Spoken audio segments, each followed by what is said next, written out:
Assalamualaikum and hi, my name is Muhammad Fahmi bin Muhammad Sarudin. Number metric is 2017938669 and I'm going to present about one of current issues of Islamic financial system. I'm here today to talk to you about Islamic financial system. Firstly, I'm going to the introduction. The Islamic financial system is based on the Quran and Hadith revealed to the Prophet Muhammad. This system became an alternative to the conventional financial system that exists today. This system evolved as the global community faced challenges from the turmoil in the conventional financial system based on usury. Islamic finance is a financial system commanded directly by Allah Subhanahu wa Ta'ala through the Holy Quran and His Prophet Muhammad. The principle of Islamic finance is branched into three basic rules, which include the prohibition of riba, which is interest, ghara, which is uncertainty, and maisir, which is gambling. Next, what is Islamic finance? Islamic finance is based on the article on Islamic financial system by Zamir Iqbal. World Bank publication Islamic finance may be viewed as a form of ethical investing or ethical lending, except that no loans are possible unless they are interest-free. Next, the basic financial instrument is the Islamic market offers different instruments to satisfy fund providers and users in various ways: sales, trade financing, and investment. Basic instruments include cost at financing murabahah, profit sharing mudarabah, lease ijarah, partnership musyarakah, and forward sale as a salam. These instruments serve as a fundamental block for developing a range of more complex financial instruments, indicating that there is great potential for financial innovation and expansion in the Islamic financial system. In the statistics and data, Malaysia's Islamic finance penetration rate has grown steadily over the years and is looking on track to achieve the central bank's target of a 40% share of total funding by the end of 2020. Despite disruption due to the COVID-19 pandemic, Bank Negara Malaysia, in its financial sector blueprint 2011 until 2020 released in December 2011, said it expects financing based on Islamic principle to account for 40% of total financing in 2020, up from 29% in 2010. After strong performance in 2019 explained by higher than expected sukuk issuance, we believe Islamic finance industry growth will slow in 2020 until 2021 due to lockdown measures and ensuing recession in Islamic finance core countries. We expect Islamic banking to show the most stable asset volume or low single-digit growth. This follows 6.6% growth in 2019 as a result of good performance in the Gulf Cooperation Council, Malaysia, and to a lesser extent, Turkey and Indonesia based on graph. But Iran's contribution is declining amid a severe recession report by the IMF. In 2020, we expected the slowdown to be driven primarily by measures implemented by various governments to control the COVID-19 outbreak. I'm going to the Islamic banking product and service. They have three types of principle, which is firstly trading principle, second participation principle, and lastly supporting principle.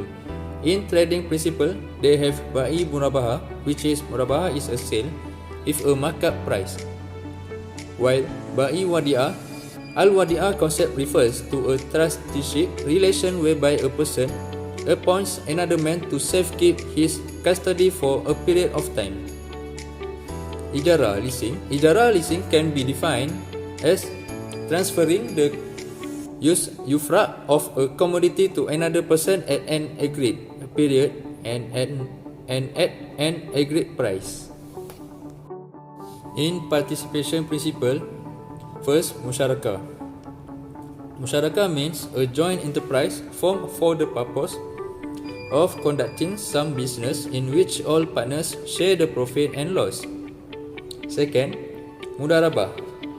Mudarabah is a profits and loss from the project are shared between banks and entrepreneurs at a fixed ratio. And lastly, in supporting principle, first, Rahnu mortgage. And Rahnu is an Islamic principle where a person pledges a security to another person as a collateral security for debt settlement. Second, Kafala, guarantee.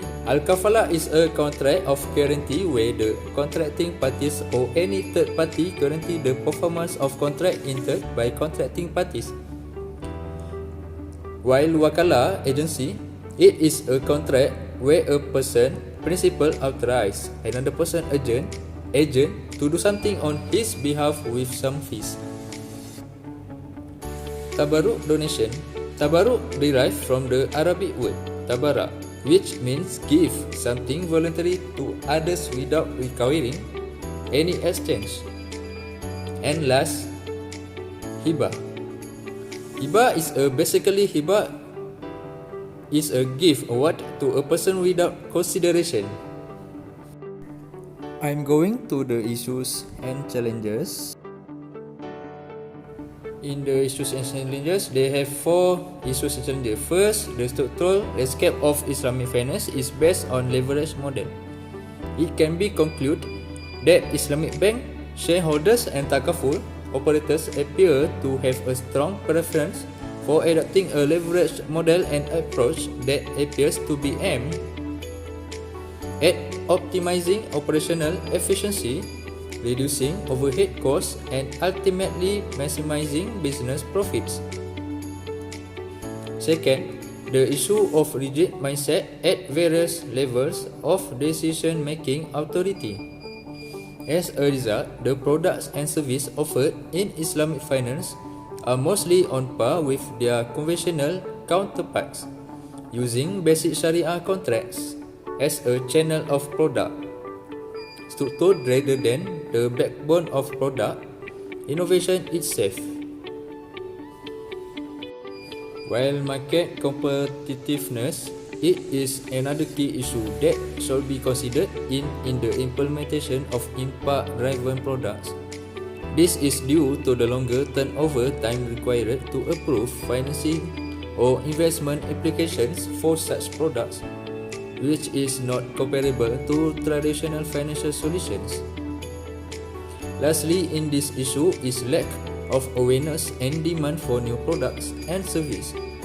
There are market segments that have a strong correlation with these positive values, and the number of individual, corporate, and institutional potential customers is expected to increase over time. In conclusion, can conclude that Islamic finance still faces many issues, difficulties, and challenges. To avoid disputes on late payment charges, Islamic banks should form a tabarruk fund. After being rejected service charges and expenses other than these funds, Islamic banks are advised to distribute life for the poor, the needy, and the virtuous. And that's all from me. Thank you so much.